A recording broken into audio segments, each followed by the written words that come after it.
100 meters. I'll say it again, 100 meters away, not 1,000, not 500. And my €1,150 drone has just stopped sending me a live video feed. Not a lag, not a small stutter, complete nothing. A screen that's basically frozen, a compass distorting right in front of my eyes, and me with no idea where my Mini 5 Pro actually is right now, at night, over an area with buildings and trees. If you think I'm exaggerating, wait until you see what happens in a few minutes, when I try to let it fly home on its own, and the return to home system gives me probably the tensest moment of the entire night. Because what I'm about to show you isn't some isolated glitch, it isn't a small cosmetic bug you can shrug off, it's a precise, repeated sequence of failures that, if you own this drone or you're thinking about buying it, you absolutely need to know before your next flight. Stay until the end, because in the final part of the video, I'll show you exactly what to do, step by step, to avoid ending up in the exact same situation I did.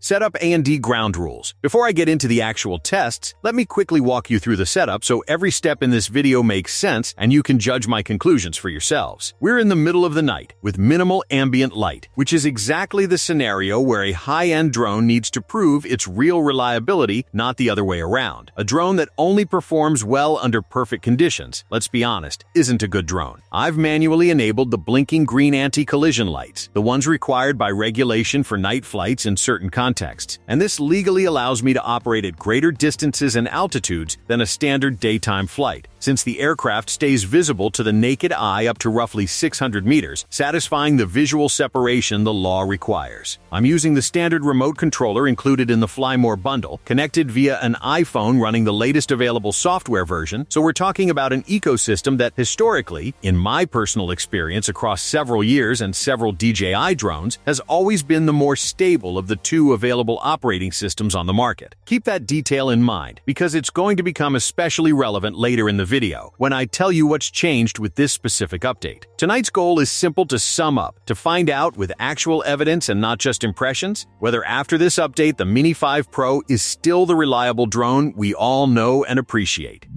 Test 1. Video feed range. Takeoff. The first 30-40 seconds look calm, the video feed is clean, sharp, the night colors are rendered surprisingly well despite the extremely low ambient light, thanks to the 1-inch sensor on this model. I gradually push the drone out to increasing distances, following the same procedure I've used for years to test signal integrity on any new drone. 30 meters, 60 meters, 100 meters, keeping altitude constant to isolate distance as the only variable. And it's exactly at 100 meters of altitude, with the drone relatively close in terms of horizontal distance, well below the maximum range officially declared by DJI for this transmission system, that the video starts breaking up noticeably. We're not talking about a weak connection at the extreme edges of the declared range that would be understandable, even expected. We're talking about an area where, with other drones in the exact same price bracket, I've never had the slightest hesitation, not even at double or triple the distance. I try bringing the drone closer, thinking maybe it's a temporary local interference, maybe a particularly congested Wi-Fi network in the residential area below me, a perfectly plausible hypothesis in an urban environment. The signal does improve slightly as I get closer, I'll give it that for the sake of fairness, but the micro stutters remain, intermittent and unpredictable, as if something at the software level were artificially throttling the video stream even when the radio signal itself should be more than sufficient for smooth transmission. This is the first warning sign of the night, and unfortunately I can tell you now, it won't be the last. Keep this in mind, because in a few minutes I'll show you something that makes all of this much clearer and much more concrete.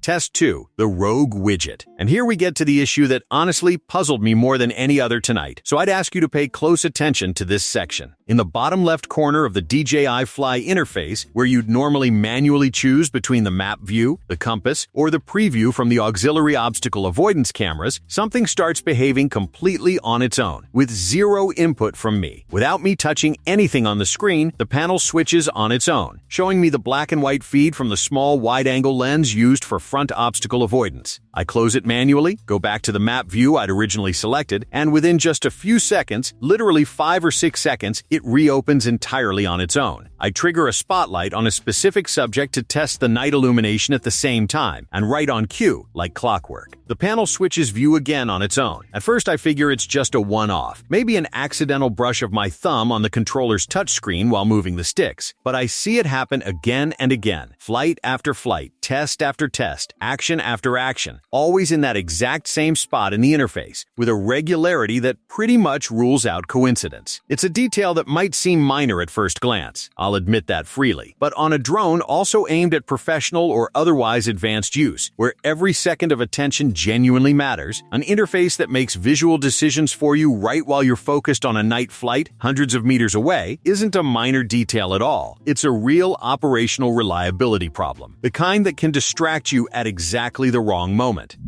Test 3. QuickShots A&D Smart Features. At this point in the night, I want to find out whether the problems I've seen so far are limited to the user interface, or whether they also affect the drone's more advanced smart features, the ones a lot of you use regularly to create dynamic, cinematic content without manually piloting every single movement of the shot. I pick a well-lit building nearby and start a quick shot, specifically the droney mode, which gradually and automatically pulls the drone away from the framed subject, creating a fairly striking cinematic effect when everything works as intended. I hit start, and in the very first few seconds the movement actually looks smooth, the drone pulls away along the expected path. Then, right on cue like clockwork, the bottom left panel switches on its own yet again, distracting me at precisely the moment I should be monitoring the automated flight path relative to nearby obstacles. That said, I do need to be completely honest with you. As always on this channel, subject recognition works correctly, and without hesitation, parked vehicles in the area get identified with a precise stable green box, which suggests that at least the AI-driven tracking and object recognition side of things hasn't been compromised by this specific update. That's a genuinely positive point in the middle of an otherwise complicated night, and I want to flag it clearly, because my goal here is to give you the complete, honest picture, not just an endless list of complaints stripped of context.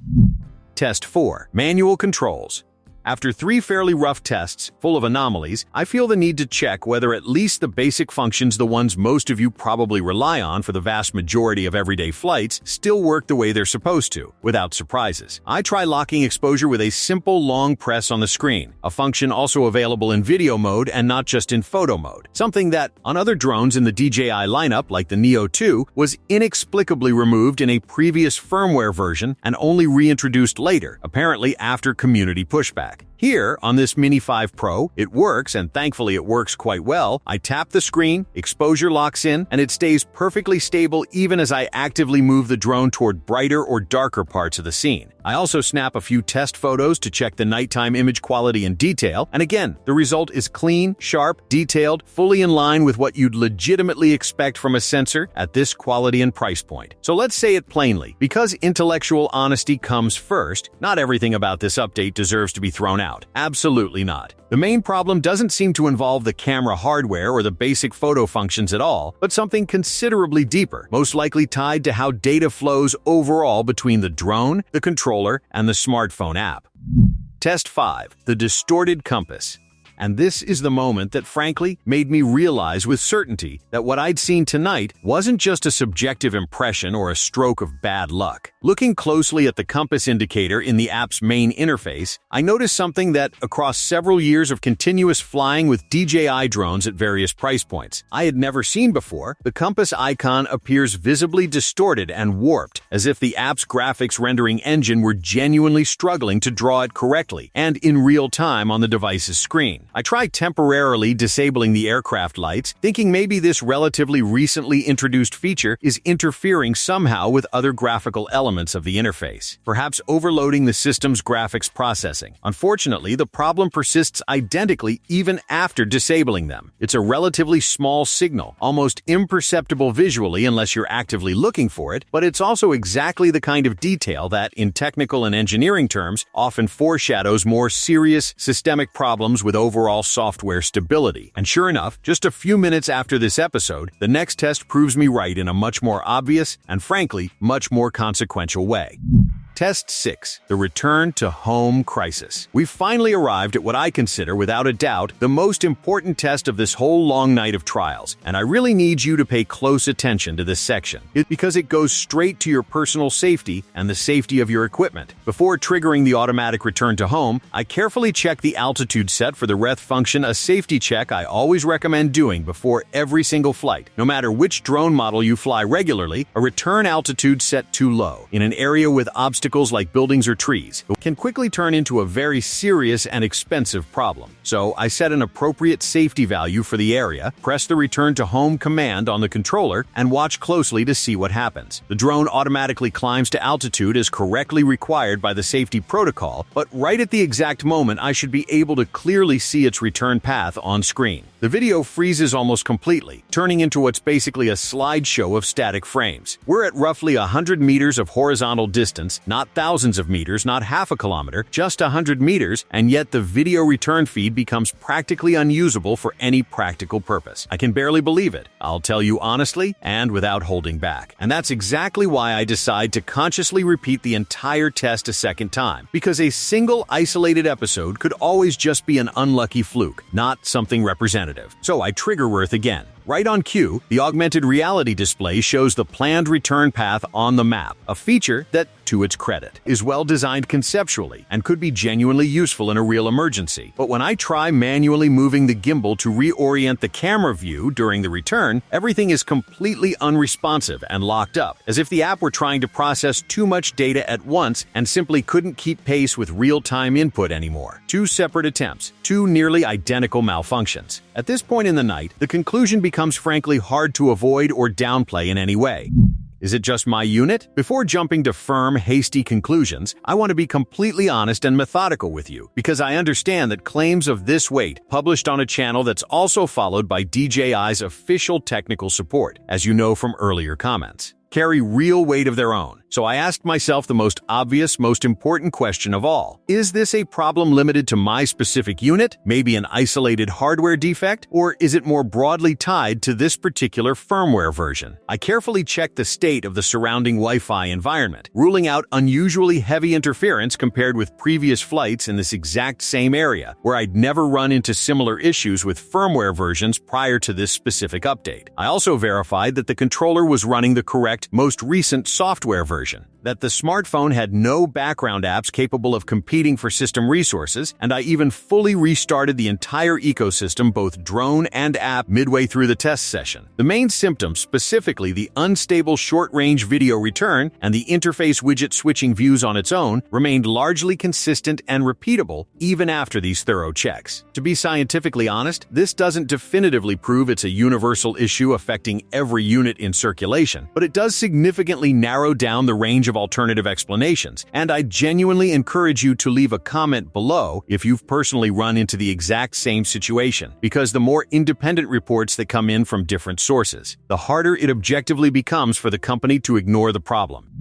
The practical solution. And here we are, finally, at the part I promised you right at the start of the video, what to actually do. Step by step if you're already dealing with this today, or simply if you want to avoid running into it altogether. The most effective solution, the one I'm personally adopting from tonight onward for all my work flights, involves using two separate devices to connect to the controller. If you already own or can easily get hold of a second compatible controller, maybe secondhand, bought at a much more affordable price on a classifieds platform, you can organize your workflow like this. One device always kept on the latest available firmware, used to safely experiment with new features in low-stakes situations, and a second device deliberately locked to a previous firmware version, one that's already proven stable over time, reserved exclusively for the flights that really matter, whether work flights or simply ones where you genuinely can't afford last-minute surprises. This approach, while requiring a modest but real upfront investment, effectively protects you from exactly the kind of rough night you just watched in this video. Alternatively, if you don't want to or can't invest in a second dedicated device, the simplest, zero-cost piece of advice is this: never update the exact moment a new firmware drops. Always wait a few weeks. Keep an eye on community feedback across specialized forums and social media. And above all, keep following this channel with notifications turned on, because I'll keep you continuously updated the moment I find a concrete, verifiable improvement to the current situation.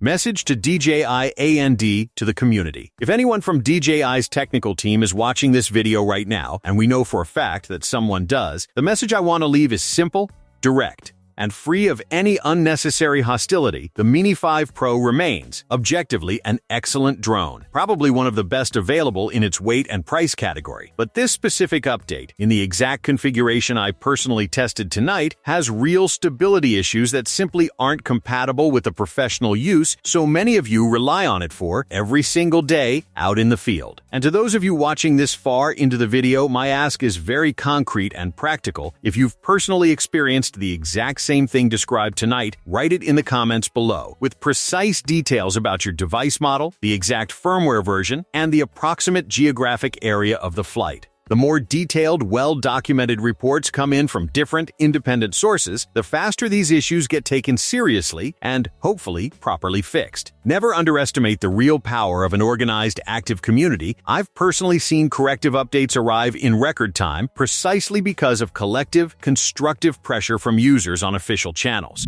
Quick recap for those in a hurry. Before wrapping up for good, I want to leave you with a quick, concrete recap of everything we covered tonight. Useful especially for anyone who wants to come back later and revisit just the key points without rewatching the entire flight. First, the video feed shows unusual instability even at very short distances, around 100 meters, well below the officially declared limits. Second, the bottom left interface panel switches views on its own repeatedly, distracting the pilot at the worst possible moments. Third, smart features like QuickShots and subject recognition continue to work correctly, so it's not all broken. Fourth, manual controls, exposure lock, and photo quality remain reliable and meet expectations. Fifth, the compass shows a graphical distortion never seen in previous versions. Sixth, and probably the most critical of all, the return to home function shows significant video degradation even at very short range, a problem that directly touches on flight safety. Keep these 6 points in mind if you're deciding whether or not to update your own unit in the coming days. And always remember to weigh the benefits of new features, like the legally required position lights, against the concrete instability risks I've shown you in detail in this video. That's really everything for tonight's long test. I've shown you absolutely everything, from the most annoying repeated problems to the few but important positives, completely unfiltered and without going easy on anyone, because that's exactly how I've thought about this channel from day one. If this video was useful to you, even just in part, hit like, leave a comment with your own experience, and subscribe to the channel with notifications on so you don't miss the follow-up video on this situation, which will come out as soon as there's concrete, verifiable news directly from DJI. See you on the next flight, everyone. Have a great evening.